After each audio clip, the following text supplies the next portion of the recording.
지진 발생 시 대처 및 행동 요령. 지진이 발생했을 때 실제로 어떻게 대처를 해야 되는지 영상을 한번 준비해 보았는데요. 학교에서의 대응 방법 한번 보도록 하겠습니다. 학교에서 지진을 맞닥뜨렸다면 곧바로 책상 아래로 들어가 몸을 웅크리고 책상 다리를 꼭 잡고 몸을 보호합니다. 흔들림이 멈추면 선생님의 안내에 따라 질서를 지키면서 운동장으로 대피합니다. 복도에서는 창문 유리가 깨질 우려가 크므로 창문과 떨어져 이동합니다. 운동장이 건물과 너무 가까이 있다면 주변에 넓은 공원을 찾아서 대피합니다. 엘리베이터를 타고 있다면 모든 층의 버튼을 눌러 가장 먼저 열리는 층에서 신속하게 내린 후 계단을 이용해 대피해야 하는데요.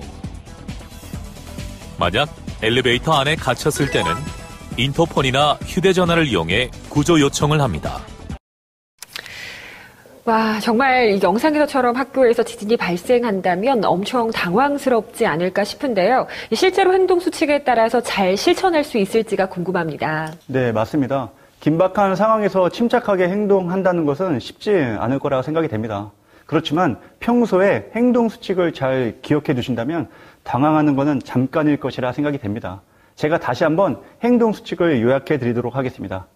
학교에서 지진이 발생했을 때 대응 방법. 자, 첫 번째는 지진이 났을 때는 떨어지는 물체로부터 안전할 수 있는 곳인 책상 아래로 들어가서 책상 다리를 꼭 잡고 웅크린 자세를 취해 몸을 보호해야 합니다. 둘째, 흔들림이 멈추면 선생님은 학생들을 운동장으로 대피시켜야 하겠습니다. 이때 학생들은 질서를 꼭 지켜야 되겠죠. 자, 셋째, 이동 시 주의할 점이 있는데요. 복도 유리창이 깨질 우려가 있으니 되도록 좀 멀리 떨어져서 이동해야 합니다.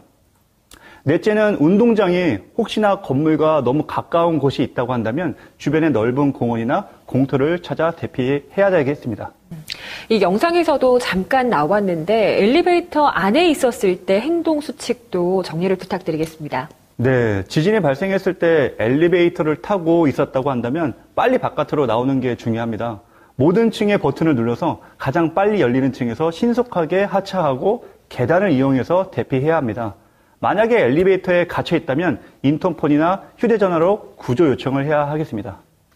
네, 선생님. 학교에서 이게 대응 방법을 알려주셨는데요. 집안에 있을 때 대응 방법도 궁금합니다.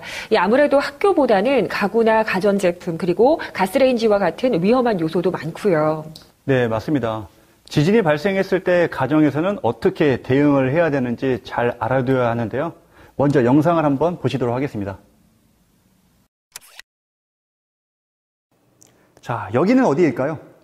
와, 벽에 금이 막 가 있는 게 뭔가 위험해 보이는데요?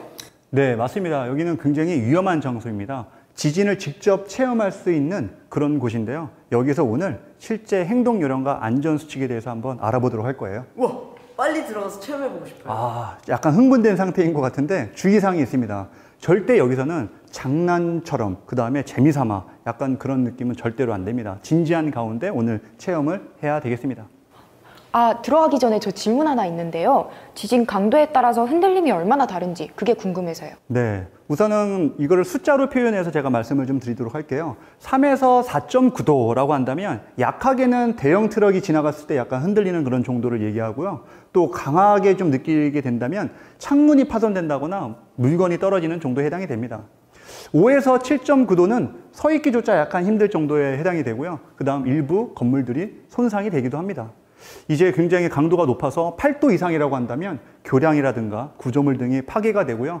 그 다음 9도 이상은 우리가 육안으로 봤을 때 이렇게 흔들리는 것을 볼 수 있는 정도에 해당이 되겠습니다. 와, 다시 들어보니까 진짜 무섭네요. 그러면 우리 백문이 불여일견입니다. 직접 한번 지진 체험을 통해서요. 우리가 어떻게 행동 요령과 그 다음에 안전 수칙이 있는지 한번 직접 체험을 한번 해보도록 하겠습니다. 네, 지진을 체험하기 위한 정말 우리가 실제 같은 공간에 지금 들어왔는데요. 여기서 지금 우리가 몇 가지 체험하기 전에 반드시 지켜야 될 행동 수칙이 있습니다. 신체를 보호하기 위해서 신체에 가장 중요한 부위가 있는데 혹시 어디일까요?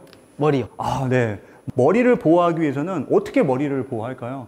이런 식탁이나 테이블 밑에 들어가서 안전하게 머리를 보호하는 것이 중요합니다. 그런데 또 식탁이 넘어질 수도 있기 때문에 식탁에 이 테이블 다리를 잘 잡으면서 우리 신체를 보호하는 게 급선무에 해당이 되겠습니다. 근데 만약에 이런 식탁이나 테이블이 없을 때는 집에 이런 방석들 있죠. 이런 방석으로 머리를 좀 보호하는 것이 제일 중요하다고 생각이 됩니다. 자, 두 번째, 지진이 발생한 이후서부터 이게 2차 피해가 갈 수 있는 것들이 있는데요. 바로 화재입니다. 반드시 지진이 발생했다라고 한다면 가스 밸브를 다 잠가야만 하고요. 그 다음에 혹시 난로가 있다거나 이럴 때는 모두 다 우리가 꺼야 되겠죠.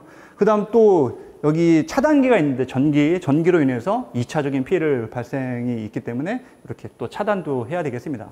그 다음 지진이 발생했을 때 가구의 위치를 우리가 확인을 해야 됩니다. 언제 어디서 어떻게 쓰러질지를 잘 모를 거예요. 그래서 가구의 위치라든가 특히나 유리창이 깨져서 그거로 인해서 우리가 또 부상을 당할 수가 있기 때문에 요 몇 가지만 우리가 인지해 주시고 직접 한번 체험을 해보도록 하겠습니다.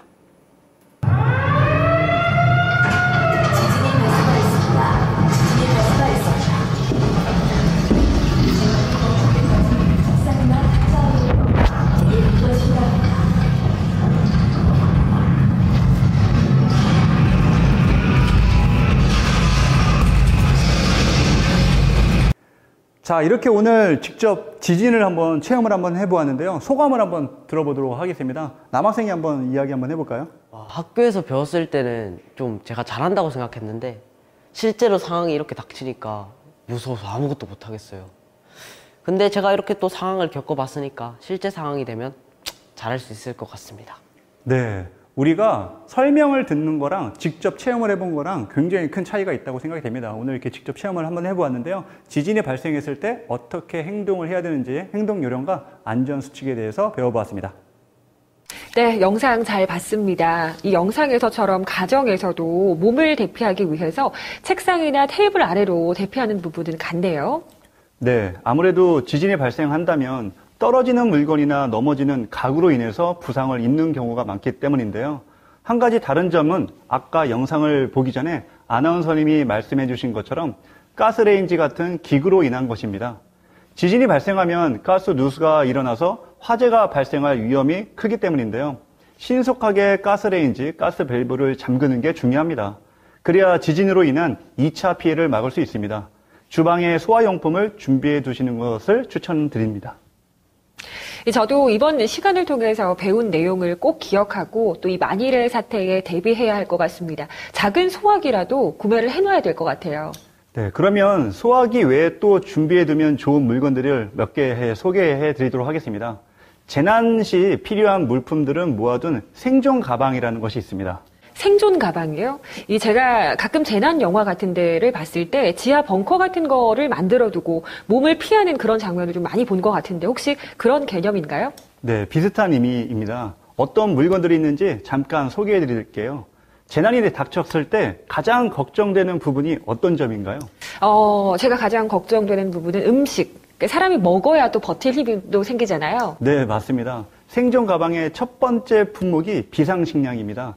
야외에서도 간편하게 조리가 가능한 군대에서 보급되는 전투식량을 준비해 두는 것이 좋습니다. 요즘은 인터넷에서 쉽게 또 구할 수도 있고요.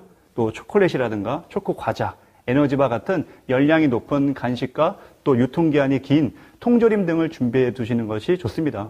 반드시 물은 또 필수이고요. 야외에서 혹시 지내야 된다면 또 추위에 대비한 용품들도 필요할 것 같습니다. 네, 그럼요. 생존 가방에는 주로 침낭, 간이 담요, 양말, 보온용, 모자, 그 다음 바람막이 재킷이나 핫팩을 넣어둡니다. 그리고 이건 처음 들어보셨을 텐데요. 응급보온포라는 것이 있습니다. 응급보온포요? 이게 뭐죠? 응급보온포는 저체온증을 막기 위해서 알루미늄 필름 재질로 만든 것인데요. 마찬가지로 인터넷을 통해 쉽게 구하실 수 있습니다. 그리고 그 밖에 생활용품들도 생존 가방에 준비해 두시는 것이 좋은데요. 보통 아플 때나 다쳤을 때 대비한 비상약품, 다용도 칼, 손정 등과 같은 것들이 있고요. 이제부터 가장 중요한 용품들을 말씀드리도록 하겠습니다. 가장 중요한 용품이 또 뭐가 있을까요? 구조 요청을 해야 되잖아요. 구조 요청 시 필요한 통신수단이 필요합니다. 조명탄이라든가 야광봉, 호루라기, 미니 라디오, 휴대전화 보조 배터리 등이 있어야 합니다. 비상식량, 생활용품, 또 보온용품, 통신수단까지 정말 이 생존 가방 하나만 있으면 재난 상황에서도 굉장히 든든하지 않을까 싶습니다.